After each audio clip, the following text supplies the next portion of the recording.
Welcome back everybody, Automotive Inc. Today we are going to be doing some cleaning on some detailed surfaces inside the Avalanche and how I'm going to recommend doing it. So let's take a look.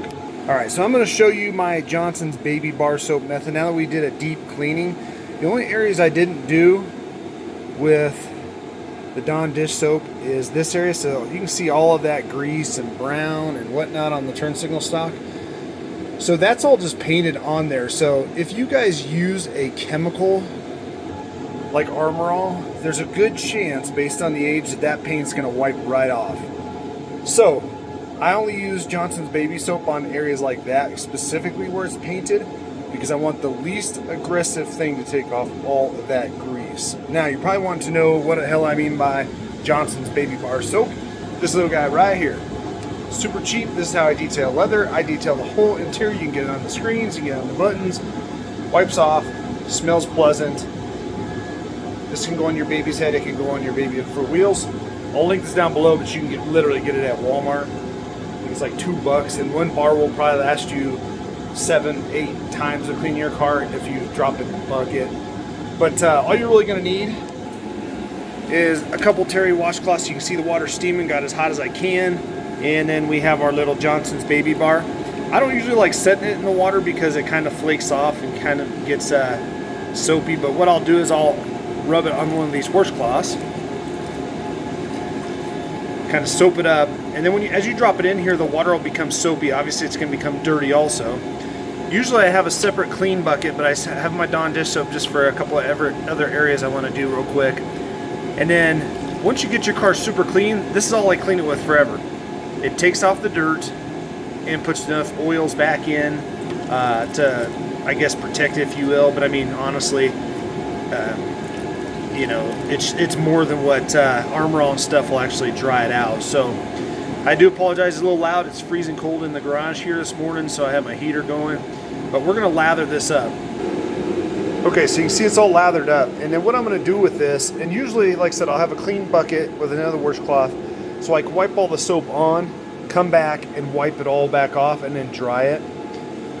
But I'm going to come over here and I'm just going to hold this on here and let the soap kind of sit on that painted surface. Because again, this is all hand goop on here, guys, from people's fingers and time and dust collecting on it. I'm going to try not to wipe that for a while. I'm going to let the soap just kind of sit on it. You can see it already lightened up the grease just by lifting it. Now I'll use this method on the seats, everything like that, these switches. You know, you can come over here and just kind of wipe it in. If you need to get in the nooks and crannies, you can. Now the other washcloth that's clean in the other bucket, that's where you'll come in and actually wipe it off. If you end up getting some of the residue down these cracks and you have an air compressor, you can blow it out before it dries so it doesn't leave like a little white haze right there. Or you can get it out with the washcloth, the other washcloth. Or you can just lean over and blow it like you're blowing on a balloon. It won't hurt to go back in those cracks because this actually gives a little bit of oil back into the stuff so it doesn't dry it out. So going back in the cracks won't hurt nothing. But you can be pretty liberal with this soap. Again, especially if it's the first time cleaning anything in your car. And I'll wipe it on, take that, clean the other washcloth. And each time you do this, it's going to get cleaner and cleaner and cleaner.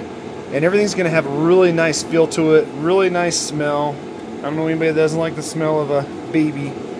But we'll let this sit on it. We'll come back to this in just a few, and I'm going to show you how well it cleaned up. And it still may take off some of the paint just based on the age. But this is the least aggressive way to clean it and get all that goop off because I don't like touching other people's nastiness. Alright, so all I did was let it sit on there and then I basically damped it off. And look how clean it is. You can see right there at the top of that little bar that some of the white paint wanted to come off. But look how clean it got. And all that was very minimal scrubbing and then just dabbing it off. I mean, that washcloth, and like I said, the hot water helps open that grease up and get it off. We're going to use it over here on this. We're going to use it on these buttons. You can see they're dirty. We're going to put it on the dash. On the dash and stuff, you don't have to really worry about it lifting anything. Already cleaned this panel right here. You can see how nice that is. Clean the heat registers out with it. This is just water residue that's still drying.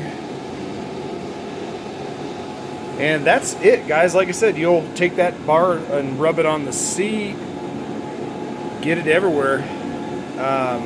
It's very gentle, it's very easy to use, and it's cheap. And it puts just the right of, like I said, oils or something back into the plastic, so it's not just washed off and nothing in it. And I've never had any problems. Once I switched this about, 15 years ago, I've never looked back. I've never bought any more chemicals.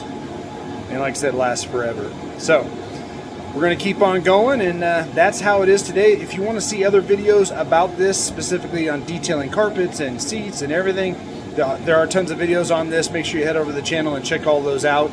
I broke them down into individual videos. When you're detailing a car, it doesn't matter if it's a Chevy or a Ford or whatever.